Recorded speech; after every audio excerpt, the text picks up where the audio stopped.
Buenos dias, mga friendship. Sayo kayo kung naka-prepare karong adlaw. Isag dugay kay ko nakatulog gabi. Akong gipukaw akong mga anak kay manglakaw man me. Naamang gud mi bisitahon karon na importante sa akong kinabuhi. Tingala ko wala na siya ni bisita namo kay murag nagluod na to sa kuha ba. Plano unta na ako na musayo mi maglakaw pero nausab man akong hunahuna uy. Sa dihang nangandam sila, ako nakatulog sad balik. Wala na lang sad ko nila gipukaw kay ingon ko magpiyong-piyong ra ko. Pagmata na ako, nigda ra sila sa pikas kwarto ug nihuwat nako. Ug akong kinamaguhangan, nagdula og battle games kaning Mirror bitaw, online, pagkahawod na lang jud. Nakaligo na ko og nangandam kay mudayon jud miglakaw kay ako na sadang mga anak ang mangluod. Ni-apply ko sa akong mga skincare products. Mo jud ni akong mga skincare products barato ra ni pero at least effective.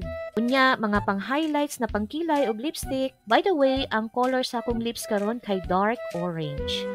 Mo day naghuwat jud sila nako kay ako di ay ilham driver. Una namo gyadto anang Robinson kay naa mi paliton para madala namo sa amo ang bisitahon ba. Pero ingon ko sa akong ate murag sayo pa man jud kayo og init kayong panahon. So ni stay na lang misud sa mall. Unya akong mga anak kay gusto man mo playtime, amo na lang gibilin dito sa playground sud si Ders Mall. Usa ka oras among gi-register aron makadula jud sila. Samtang naghuwat mi na mahuman sila dula, ni order na lang mi ni ate og coffee. Hilig man sad niya akong ate og kape og akong favorite kay kaning green matcha. Samtang nag-kill the time mi sud sa mall, naggrocery na lang sad mi ni ate sa among dalunon. Unya namalit na lang sad mig merienda namo. Ganahan jud mi kanang may naa mi makaon-kaon. Aw, kita man sad sa among lawas. Pero bitaw, gamay lang jud baya gid kog kaon pero siguro kay naa jud sa among lahi na mga dako jud mig lawas gikan sa akong mama ug papa. Natural, mga tamsi sad mig lawas. Unya, nisulay kog hangyo sa baligya na pizza ni ate girl. Pero ingon siya di jud mahangyo. Nahuman na mga bata og dula ug ang akong bunso gikapoy og nagreklamo na sakit ang iyang tiil. Ako na lang jud siya gikugos. Human na mo grob, niadto na mi dito sa among dapat na bisitahon karong adlaw. Nihunong na sa mi kay nakakita maming mamaligya og buwak sa dalan.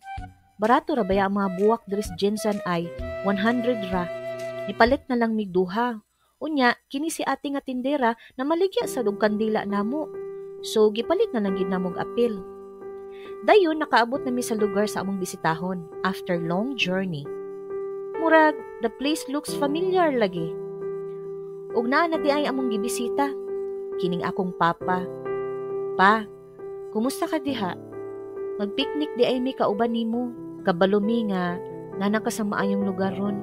Pero kay undas maron, mubisita ra mi nimo diri sa sementeryo. Ang tawag sa akong mga anak sa mong papa kay Lolo Pogi. Pogi man jud tuod siya. Samtang naa diri sa sementeryo, amo sa gilaag-laagang area. Daga naman sa di mga tao diri na bisita pud sa ilang mga loved ones. Gi-sure na lang jud namo na mobisita mig sayon ni ate kay for sure daga nagtaon sa musunod mga adlaw diri sa sementeryo. Nindot sad baya diri sa Montecielo kay naay playground ang mga bata.